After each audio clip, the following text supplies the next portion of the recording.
What's going on YouTube? Bo here with Beauviarts, and today we're going to talk about references. Just all kinds of stuff about references while we're looking at this time lapse of Big Boss from Metal Gear, The Phantom Pain. So go play that game too, it's fun. So if you've watched any of my videos, the first thing I usually talk about is pulling up a reference. Now there are different ways to use references. So first off, you should have a folder or a couple of folders that have videos that have at least 1,000 images of armor, different forms, different gestures, different faces, books, PDFs, anything that you can find. Any reference you can get, pictures you take outside, you need to have that stuff within your grasp, okay? Because it's going to come in handy. And it's all about how you use a reference too.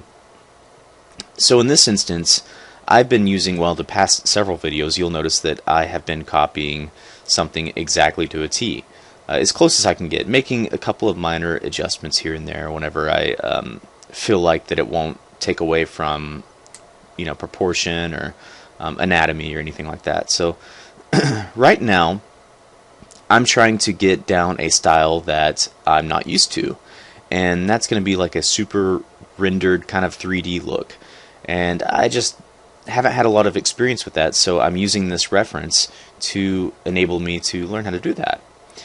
And notice that I'm also picking from the color. So I've mentioned this before, you can pick color from the reference, just make sure that you're doing color studies, okay? You need to still understand how colors interact with each other.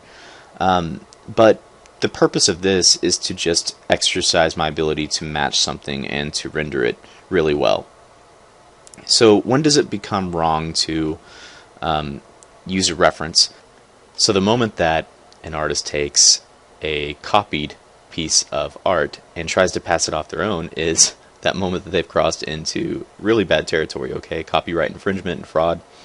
And you just need to really be careful about how you upload something and be clear on, okay, this is a study and, I'm doing it for this or whatever. This is the original. So always give that information. Hey, puppy. That would be like me taking, Zia Taptar is a great friend of mine, and I look up to his art. I really enjoy his art style. That'd be like me copying his style, pulling up a portrait that he's done, and that's fine, to study, it's good. But then I put it in my portfolio online on ArtStation, and I say, original artwork by Bo Cardwell. Okay, that's really shitty, so don't do that, right? And I know I mentioned this lightly at the beginning of the video, but I want to reiterate here. So make sure you're challenging yourself when you pull up these references, okay? We're not doing it just for the sake of copying something exactly and it being identifiable in your style. You want to make sure that in art in general that you're challenging yourself. Same way with music. I'm a musician. If I'm not challenging myself, I reach my plateau. So when you struggle, it's a really, really good thing. I know it's frustrating, but it's mandatory. And I believe that if someone has enough determination and they put their mind to it, that they can achieve anything, right? And I really, truly mean that. So fight through the frustration and push forward. Also, while we're talking about references, I mentioned having a reference folder. So sometimes art involves not putting pencil to canvas or paintbrush to canvas at all.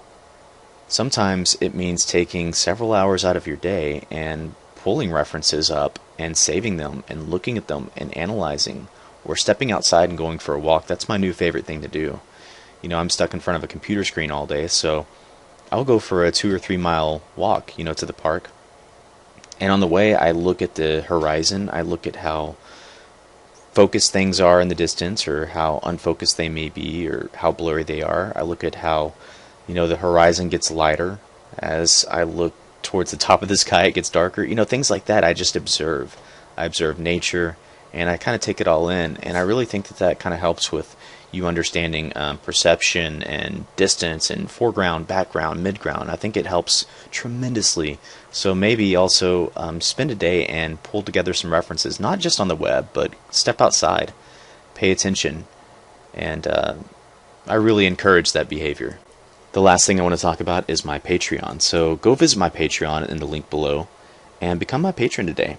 It's less than a cup of coffee a month, okay? And that'll get you access to my public chat, and you can come and show your work off and get critiqued and all sorts of good stuff. Okay, I have the bronze, silver, gold, diamond package, so you can go check it out and decide what you want to give and decide what rewards you want.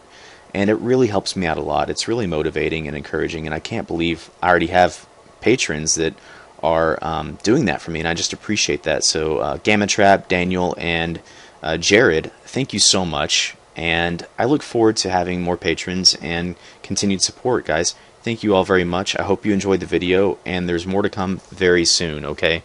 I think I'm going to do The Last of Us next. So we will check that out. Take care. Have a great day. Bye.